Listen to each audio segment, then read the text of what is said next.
Hey, Sinners, how's everybody doing out there? This is Sean, and I am with, Shannon.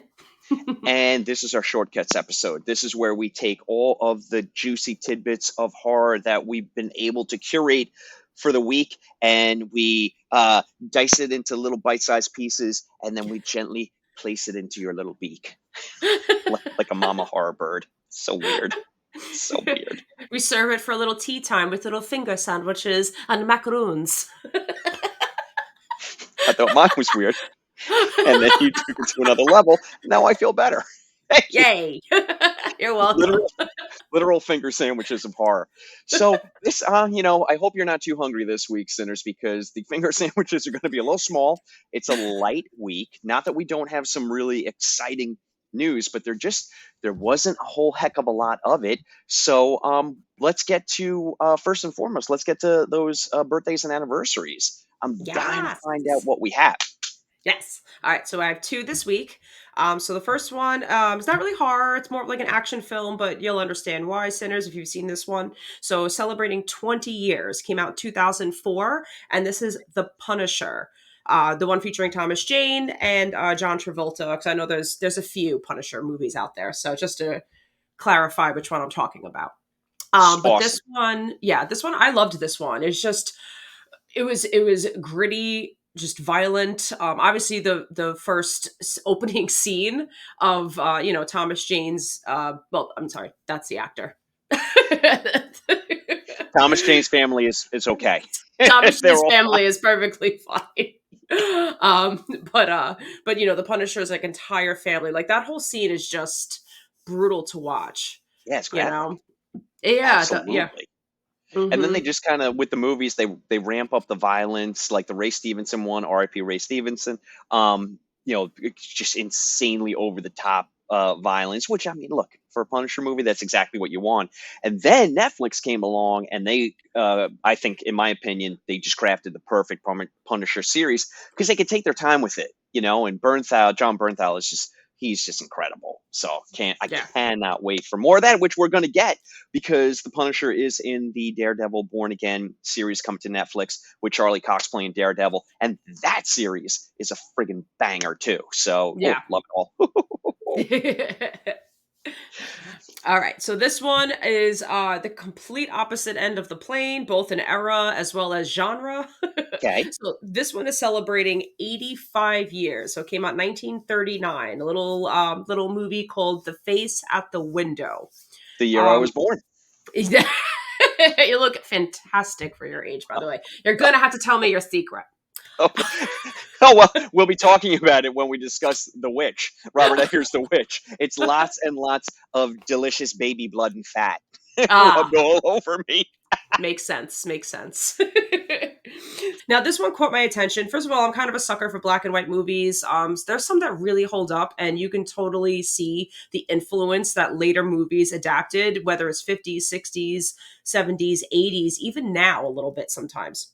Hmm. So I always like to go back and check these out. A lot of them live on YouTube. They're usually a quick hour and 5-10 minutes. They're not very long movies at all. And it was just a different time, obviously, where everything is very theatrical. Everyone kind of sounds like they're reading from a script. Not gonna lie. This one, so I thought this one was more of like a Wolfman esque type of film. It's Which you set know in is right up France. my alley. Yes. Well, that's what I mean. So it wasn't so much that, I'll admit, which was somewhat disappointing to me, but it was a lot more dramatic. There was a lot more to the story, and the Wolfman portion was maybe only like 10% of the film, where the Okay. rest of it was just like kind of a scandal. So it was very tongue in cheeky, because everyone was talking like this the whole time. Friggin' the woman played was very hysterical the whole time. It didn't matter if she was happy, sad, excited, scared. Like just everything was very, very My darling, we have a wolfman. We'll leave out a saucer of milk and see if he goes away. yeah. Like it was very like, I read my line, you read your line, my line, your line, my line, your line. Like that's so if it's a Absolutely folding checking this laundry. movie out. It's a folding laundry type of a movie. Yeah. The Face at the Window. Like I said, I saw it on Tubi, so it's very easy to find. All right, can I put you on the spot? Because that's one of my favorite things. Of course. So I've already confided in you that the black and whites from the 30s and 40s are a real blind spot for me. I really have to do my homework and start watching these. I don't know why I don't. It's so stupid. We had mentioned that there's so many on Tubi. Love you, Tubi. But what is your favorite? Let's say like um, black and white. It can be 50s, 30s, 40s, 50s. Just give me your favorite black and white movie. What The you got? Spiral Staircase. Damn you! You've already mentioned that too. I should have known that. The Spiral Yes, Staircase. Okay, that cool. because that one is. I'm just looking it up really quickly because I just want to make sure I get the time right. Um, the no, I guess there's more than one. Yeah, I that's definitely been remade. It has? Okay, because there's But I definitely wonder I the think it's called the original. Spiral. What are we talking? Like, is it late 30s or is it I early I 40s? wanna I wanna say around the same time. I wanna say 1939, if not 1940, give I'm or gonna watch take. that this week. Yeah, I actually have that one on DVD. That one was actually still it holds up being very creepy. It's very it's very dramatic, but it's very very macabre is the Yeah. best way I can describe it. But there's definitely scenes that I definitely feel like were very influential. Like I said, it's not the one I mentioned just now. It's not tongue in cheeky at all. It's I've never seen it, so actually yeah, very very creepy. I'm gonna watch it this week. I've already told you I'm gonna start really dining out on the Val Luton. But my favorite, I think right now I have a tie in my head. My favorite black and white horror is Creature from the Black Lagoon, Hmm. um, whether in 3D or not, uh, or them. Oh yes, Yeah, yeah, I yeah. love that. Them So, them is great. right? So, oh, okay. That takes care of our birthdays. Oh, the I'm Staircase, by the way, was 1946, oh and shit. yeah, and you know who was in that too? Who? Ethel Barrymore. Get out. Barrymore was in it. Yeah. All Hmm. right. I thought it was earlier than that. All right, very cool. Very, very cool. Okay. Yeah. Um, Just to throw it out so there. as far as hey, and you know what? We're gonna get a black and white movie at the end of the year, toward the holidays. We're gonna get Robert Eggers' Nosferatu. So we got some black and white goodness coming our way. I can't wait for that. Yes, I'm so By the excited way, for that. sinners, you'll be listening to the shortcuts, but you'll have already listened to Shannon and I talk about The Witch, Robert Eggers' The Witch, this coming up Tuesday. So Hmm. enjoy the hell out of that. I know we did. Hmm. Okay.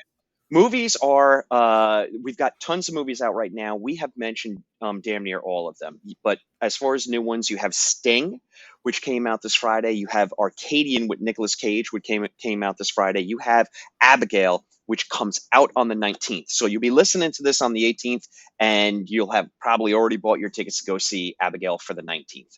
I have a feeling that that's going to be a really great, popcorny, silly, fun, gory killer child vampire ballerina movie. You know what I mean? You just even A little bit of everything. like even saying it out loud, it's just giving me Megan vibes. Like when you're like, "Oh, what are you seeing?" And you're like, "Well, I'm going to see a movie about a childlike killer robot." You know, it's so stupid, but you have so much fun. These are the movies that I love. So I don't know that Abigail is going. I think Matt Orozco from Macabre Daily said it the best when we were talking to those guys last week. He's like, I don't think this movie is going to make me reflect on my place in society or like out my life, but it's And going to that's be okay. fun. And that's Yeah, okay. That's absolutely even the first trailer. I know, like your I mentioned, I think like in a past episode that a second trailer dropped and you refused to watch it. So I understand that. But even from the first trailer, I was just like, this is going to be like a fun movie. It's like it yeah, just looks like like literally a young girl having fun. And I think that's what you're just supposed to go in. And these people aren't they supposed to be kidnapping her? So yeah. like, yeah, so fuck them. Like it's like, in a way, like I'm pretty sure you're gonna root for Abigail, actually. We'll see, because I am Yeah. absolutely seeing this movie next weekend. So those are the new ones, and then of course we still have a batch of genre movies in theaters right now. We have Godzilla and Kong. We have Late Night with the Devil, which Shannon and I can't recommend enough. Not a perfect film, but please listen to our episode with Lowell Greenblatt and Matt Orozco from Macabre Daly. We had a great time talking about the film, and I think at the end of the episode, you realize that we all did like it to varying degrees. But we were all fans of the film, and we were like, "Hey, go see it!" Especially if Yeah. you love David Dastmalchian. This is a showcase piece for him. Yeah, So for sure. want to get as many eyes on that film as possible. I saw Immaculate. That is a nasty, nasty little film, and I loved it. So Immaculate's incredible. And then this week, I have no idea when, how, or where, but I'm going to sneak off at some point during one of these evenings during the week, and I'm going to go see the first Omen. Yeah, I need to see that. Yeah. Yeah, yeah. Slacking Got on to. that. It's going to break my heart if I let this one escape and then I have to check it out on streaming. I really, really want to see it on the big screen. Yeah, So me too. that's it for movies. We're going to. I asked Shannon a favor because I'm ill prepared with my books. So we're going to go to Bloodletters right now. So we're just going to do that because I don't know if you noticed, but the last Shortcuts episode just ended as if a meteorite hit the studio and we both died. It was It's tech kind of issues what on my. happened. Just to let you know, not that you care, Sinners, but my headphones, they crapped out. They ran out of charge, and then that killed. It's connected to my mic, so then, um, to everyone's joy, no one could hear me. You could only hear Shannon. I got so much feedback that we prefer it this way. So mean, Aw, S- no. very mean. And most of that came from my family. So we're gonna redo that last like 6 minutes, which was the bloodletters portion, but Shannon, have at it. All right, so this one is from Scott Dennett. So he was commenting on our past Psycho episode. I think we did that like I think it was like episode 4. It was a long time It, ago.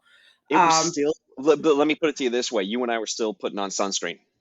That's yeah, how far back it was. yeah, for sure. Okay, so he wrote to us commenting on that episode saying, I never knew Psycho was based on a book and adapted into a screenplay by someone other than Hitchcock. Was the book controversial as well? Was it popular at the time? Did Hitchcock write any of his most popular films? Okay, So, so yeah, a you lot and of I will questions. both. Yep, you and I will both answer. So number one, controversial. You bet it was. You Yeah, bet. yeah. Film and book. Okay. Yeah. I wasn't sure about the book at first because the only thing I really knew was as a marketing ploy. When Hitchcock picked this up, he went into every bookstore, like I guess wherever the theaters were showcasing his movie. He went into every single local bookstore, I love it bought so much. bought every single copy. So if for moviegoers that were curious enough to also read the book, you couldn't. I just love that. I just love the showmanship of it. William Castle is one of my favorite horror people. Mhm. Like Corman and William Castle. These people that just they thought outside the box to a crazy degree. Yeah. Of just how can we make what could look. They love their films, but they're like, are they the best? Probably not. Let's find an angle. Like we're gonna have a pulley system, and a gigantic bat's gonna swoop down over the audience in the middle of the movie.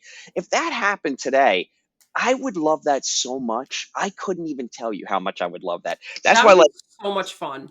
right? That's why Yeah. when stuff happens like the Barbie movie came out this summer and it just like everybody got dressed up for it and you saw kids that were just everyone was wearing pink.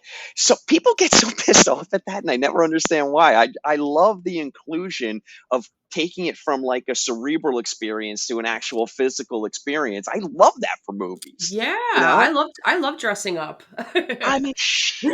Why You not? know, how about back in the day when, if you were lucky enough to do the Rocky Horror Picture Show, and you're throwing toast at the screen and you're wearing your rain. Mhm. I mean, it's just a fully immersive experience as far as cinema goes. I am a gigantic fan. So more of that.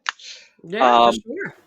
okay, because I blathered on so long, I forgot the order of Scott Dennett's endless fucking questions.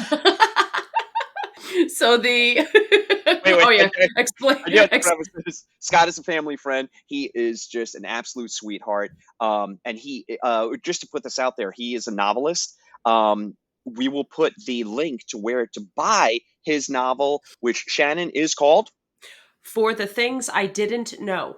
and that will be in the show notes. So Hmm. Scott's an incredible author. Please check out his novel, and if you want to know where to, it will be right there in the show notes. So yeah, we've got Hitch is a master at one thing, and that's capitalizing on great source material. Did he write his movies? He did not.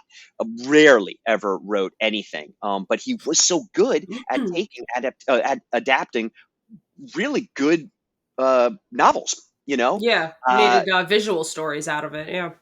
and just put his own spin on it. And geez, we're thankful that he is so good because his movies are just incredible. Hey, talk about black and white movies and going back. That's Yeah. another. That's another. I'm pretty good on the Hitchcocks, but there's definitely a couple that I haven't seen in ages, or I haven't even seen at all. So I'm gonna go back into his catalog. Nice. Um, so Scott, I hope we answered all your questions. I think we did.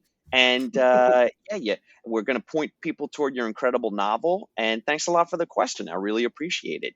Yes. Okay, so we just have one more. It's not really more of a question, and I think we kind of answered it without answering it before. I'm not too sure. I don't remember. But it's this is from I guess Long Island Ghostbusters, literally Oh, on Instagram at LI Ghostbusters. And basically, he just commented, dying to know what you think about the first Omen. So, I mean, we can't comment right now. I know I haven't, so sorry. Just been so busy. Damn okay. family plans and things of that nature and Long work. Island Long Island Ghostbusters, sorry to let you down, but how about this? How about this? How about we'll circle back next shortcut because one of us, if not both of us, will have seen the movie by then, and we'll let Mhm. you know. But I'll give you. How about this for just like a little a moose bouche to hold you over until then? The first I saw this past summer at the Museum of the Moving Image in Astoria, Queens. Sinners, if you're in the tri-state area, I highly recommend joining the newsletter for the Museum of the Moving Image, MoMI. They curate an incredible bunch of movies, especially during the summer. They last summer they had so many genre films because they kind of lean into it, kind of like like a double bill or like a drive-in feature kind of thing. And the movie theater where these films are shown is very unique. It's stadium seating, and it almost feels like it's like in a like those inflated tennis stadiums with like they look quilted from the Oh, outside. yeah. It's in that, and it's in the interior as well. And then they have this blue lighting that lights up it's just a really surreal experience and really fun. And there also happen to be a couple of incredibly good bars and restaurants in that neighborhood in Astoria. I Ooh, mean, fun. if you want to eat, go to Astoria, New York. You know, Yeah.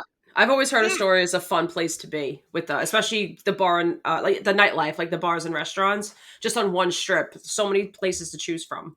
absolutely. So Long Island Ghostbuster. My point was, I saw the Omen there. I saw a 35 millimeter print of the 1976 Omen, and it was like I levitated. I literally levitated. And the only thing that made that better, it was followed up by David Cronenberg's 1986 classic, The Fly, with Jeff Goldblum. And then I Woo! was levitating out of my seat, and people were like, "Why is this guy alone? And he's really weird." I love how you're wearing a seance shirt too as you're Oh yeah, levitating. these shirts are the best. I love them. Whoever, like, because we grew up with these books, like, Me whoever too. thought of this, oh, you kisses all over your face. Oh, So, all yes. right, Long Island Ghostbuster, we'll circle back to you, and I'm very excited to see that movie. Yeah, for sure. So we'll circle Okay, back. Sorry about that. shoot, it's my part. Okay, so, um, And to you. yeah, and back to me. So, Emily Hughes, I steal all your stuff. You released your April list of new books. Okay, this is going to be very quick. I just wanted to circle back real quickly. I had mentioned Adam Neville's All the Fiends of Hell, his Alien novel, and just a little postscript to that. I've been reading a lot of stuff online about it, and I have to get this book. Have to get it. It's a crackerjack. So also, circling back, what just arrived in the mail yesterday, a book that I talked about a couple of weeks ago called Mouth by Joshua Hull. Um, it- Emily was great enough to put it on her list, so I saw it there. But also, Neil McRobert had Joshua on the Talking Scared podcast, and their conversation about this book, and Joshua himself, it made it irresistible, and I had to go out and get it. Okay, Ooh. so I'm going to do two quick books this week. So we have Trailer Park, which came out on the 5th by C.D. Kester. Sometimes blood isn't family and family isn't blood. The boys of Los Hermanos Trailer Park are no strangers to a good urban legend. You know how I feel about an urban legend, Shannon. The Mm-hmm. legends and reality collide when they begin to notice strange activity with Val Rosen in the trailer down the street. I'm going to stop there because I feel like I'm getting very close to spoiler territory. But we've got trailer parks, we got a bunch of kids, and we've got urban legend. The novel is called Trailer Park by C.D. Kester. Please check it out. And then we have Sarah Langen, who wrote A Better World. And this came out on April 9th from Atria. So the author of Good Neighbors, one of the creepiest, most unnerving deconstructions of American suburbia I've ever read. That's from NPR.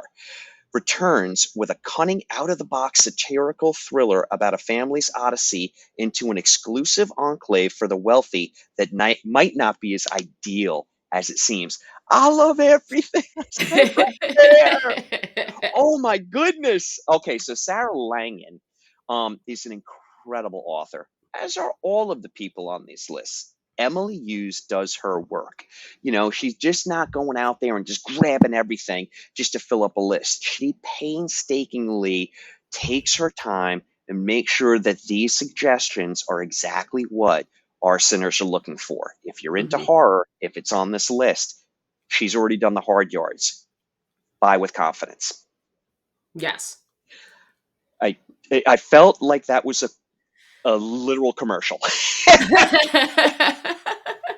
but it's true. It's true. I mean, Emily does all the work for you. All you have to do is show up with, your eyeballs and I guess your wallet, or Pretty your pocket. much. Yeah. All You'll right. never be bored of books, for sure. You want to get into some news? Sure. Okay. So first thing we have, I got news. I have news that's going to make you happy. I Okay. don't have any news that's going to make you sad. All of this is Okay. going to make you happy. Let's start out with Smile 2. All right, so we'll start out light, and then we'll go from here. So Smile 2 is coming out. I love the fact that they're making a sequel. You and I did Smile 2 for holy smokes, Jen. I think it was our third episode. Smile, well, not Smile 2, Smile, obviously. Sorry, Smile. Shannon and Yeah. I got a It's like time machine. We went into the future. We saw the movie. It's really good. And we yeah. did an episode. Yeah, I think it was like the 4th or 5th episode that we How did. about how about Lowell Greenblatt from Macabre Daily? Again, boys, thanks so much for coming on. I can't seem to help myself from bringing the damn website up, but Lowell made a great point where he was like, we came off 22, and 22 was such an incredible year for horror, and he's like, I didn't even have Smile on my top 10. That's how good a year of horror that was. Like it Mhm. wasn't even included in Lowell's top 10, but he still loved it. That movie was so sneaky because I think we all felt like, you know, it looks a little silly, and then it fucking slammed us. So Yeah. It's there's a enough story lot more there. creepy than I thought. So how's this for them escalating, which I think is gutsy of them, and I'm looking forward to it. They're making the main protagonist in this one a pop star that gets Yeah. afflicted by the smile curse. That's that's interesting. I like Yeah, that. so now she's on stage, possibly. Like, I'm picturing, like, things like that happening to her. Because Her own like crew members, maybe, her own dancer, it's like something like that. don't you feel like their inclination or like the coward's approach, which I would have done, was to be like, I'll keep it small like the first one, nice and contained in its own little box, and I won't take any chances. I love the fact that they're swinging for the fences on this. Yeah. That's gutsy. I love it. So I'm looking forward to that. Then we have Nia DaCosta, who did the Candyman back from, I'm going to say, 2022 as well. Yeah, I Um, think so. she's going to direct the new 28 Years Later from the 28 Days trilogy. Nah. So she's doing that. I think that's great because I did you like the new Candyman? Mm, Did you see the new um, Candyman? I did. I did. Yeah. Um, I don't know. I think it might have been a little too modern for me. Okay, Like it that's I don't fair. know. Yeah. I'll admit wasn't always the biggest fan of Candyman, like including the and starting from the story itself, like the book itself. Like I was just kind of like it's an okay story. Um when I did learn to appreciate I eventually appreciated the original version, especially because me, I like to go in and see how everything was made, and I did that for fun. Yeah. um so the more I learned about them making that film, that was just fascinating to me. But again, it wasn't always like my favorite. So this one, I was curious enough to see it, and it was still was like just like yeah. I I actually went in. I was doing a double feature that day. I can't remember what the other movie was, so it must not have been very good. But I was pleasantly surprised by Candyman because of the lineup that I had from the double feature. I actually thought the movie that I can't remember was going to be better, and I ended up enjoying Candyman a lot because I didn't really go in with any expectations. I think Nia DaCosta, she does some interesting things, so I'm curious to see what she's going to do visually. I think Yeah. we're gonna be. I think she's gonna razzle dazzle. I'm looking forward to that one. Okay. Here's one that like I read this and I was like I'm a little lightheaded. So Edgar Wright is now going to do an adaptation of The Running Man, Stephen King's The Running Man, Okay. um, and it's going to star Glenn Powell. I just I don't know if he's going to follow the source material from the novella. Um, that's one of the Bachman books, or if he's going to follow do a remake of the '80s movie, which is a Mm, lot more campy and tongue in cheek. But Edgar Wright could do a lot with that too. So I yeah. don't know. I'm Yeah, excited. it could go either way. It's exciting. I can't wait for that one.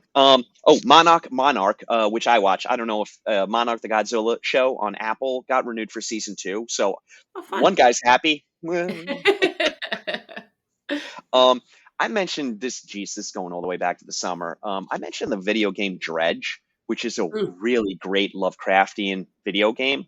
For anybody who's a gamer out there, please get it. They're making a movie out of it. I have mixed feelings about this because a very small studio is making the movie. This is a very large budget adaptation if it's going to happen. Very large budget. I mean, we're talking Godzilla Kong level. If you're going to do it, oh it would wow. need to be, up there. So Go big or go home, you know? nobody likes someone who's going to be like, it's going to stink, and there's haven't even shot one frame. So I'm going to send all my good vibes. You got your work cut out for you. So, but anyway, but thumbs up. Whoa, yay, you can do it. I believe in you. Um, Takashi Miike is releasing Lumberjack, which is Takashi Miike is a fucking bananas director in his own right, and his Mhm. movies are so good and so insane and so visually pleasing and sometimes so confusing and then sometimes so upsetting all at the same time, and then your head explodes like it's Scanners. But who doesn't love that? So Lumberjack is coming to Netflix, and this is a movie that pits a serial killer, a methodical serial killer, up against a psychopath. So not a methodical killer, very impulsive. And I can't wait for this. Can't wait. So that's coming to Netflix this summer, which is only a couple of short months away. Yeah. And then the last thing I'll mention is that I read an article about Alien Romulus has relied heavily on practical effects. So I thought I'd put Ooh. that out there for everybody. Oh, Yeah, that makes it even so much more exciting. That trailer. Oh my I god. just it's so good, and what Fede Alvarez is doing. I mean, really taking the blueprint from Scott's original, uh, and even duplicating the practical work. You're right. I mean, all of that was practical work as well. So I'm loving that. And then that brings us to our last segment, which is two trailers. Speak No Evil, which is the remake of Speak No Evil. Okay, so Sinners, that movie really bummed me out. Is I don't. I'm someone out there wants to see the remake. I love that for them. I don't know. I barely survived the first time. I don't Oh, know that I okay. can see a remake, but you know, I'm gonna go see it because maybe they're doing something different. You know, maybe there'll be something Okay. different. I love everyone in it, but it's a tough hang. Yeah, I mean, I was a little excited when I saw the trailer. It looked like it could be a good story, It looks but, gorgeous, and mhm. again, I love the location shooting. I love the actors in it. Just it's yeah, never mind. Okay, so Just here's a just might leave you with your heart outside your body. yeah, exactly. Like, I'll have to find. I'll do a double feature, and I'll go see that, and then I'll go to like Trolls 4, and There just you be like, go. pump that saccharin right into my veins. Bring me back, Trolls. All You're gonna right, be and singing along, like, just walking out I'm of the still theater. crying from Speak No Evil. And then a parent calls the police because I'm by myself in the movies again. Take it for one. There's a lone crying man singing Trolls songs. There's a great retailer called Super Yaki, and they do movie themed apparel, and they have a T-shirt I have to get. It's called the Movie for One Club. I have to get that. So our last trailer is Maxine. So Maxine came out, Ty West Mm. Maxine, and I'm break. Shannon, you're gonna make fun of me because I'm gonna break all my trailer rules. I don't care how many trailers they release for this. I'm gonna watch them all. I'm gonna watch them all. This was so good. Scandal. You put yourself in a corner right now. I really did. Everyone's like, that guy's so full of bullshit. I'm never listening to another thing he says. This trailer, oh my god, right now I can't stop my feet. The music that they used, the visuals, Mia Goth, Kevin Bacon being like a little slimy. Seems like he's like a shady private eye. Shoot that shit into my veins. It's, it looks so amazing. I cannot wait for this. And I got so excited that I put out a post. If you're waiting for Maxine, which we still have to wait a bit until it comes out, do yourself a favor and just start digging into Sunset Boulevard based movies from the 80s. You've got Vice Squad is Wings Hauser. I was talking to the Matarosco. It was Wings Hauser at his Wings Hauseriest. This guy legitimately might be insane, and they That's captured it the on film, that's the best way you're gonna describe that, actually. right? Um, there's the movie Angel, which is the tagline was basically like honor student by daylight, prostitute at night, and you're like Mm. one please. These Sunset Boulevard movies they're sleazy, but they're not like overt, like they're not over the top, you know, but they're just a good hang up until we get Maxine. And I'm gonna try and find. I know there's got to be at least a half dozen more, and I'm gonna be posting that too up until the film's released. Because I don't know why, but I really like Sunset Boulevard thrillers. You know, They're so much fun. they really, really are. I mean, they all lean into kind of the same, tawdry, little sleazy, little tawdry, psycho on the loose, but I just eat that up with a spoon. So I can't wait for Maxine. That's going to be good. Yeah, it's gonna be fun. That's it. Like, like I said, it was a bit of a short week, a quiet week, but I feel like we're ramping up into a pretty good run in the summer, and then a great run in the fall. Yeah, we almost have, like, too much to talk about. That's why these shortcuts keep getting longer. Right. Sorry, sinners. So, Sinners, that's all we got. We got to record our episode now for The Witch. I hope you enjoy that when you hear it on this coming up Tuesday. And Shannon, take us out of here. And that's a cut. Sunset Boulevard. Squeeze out.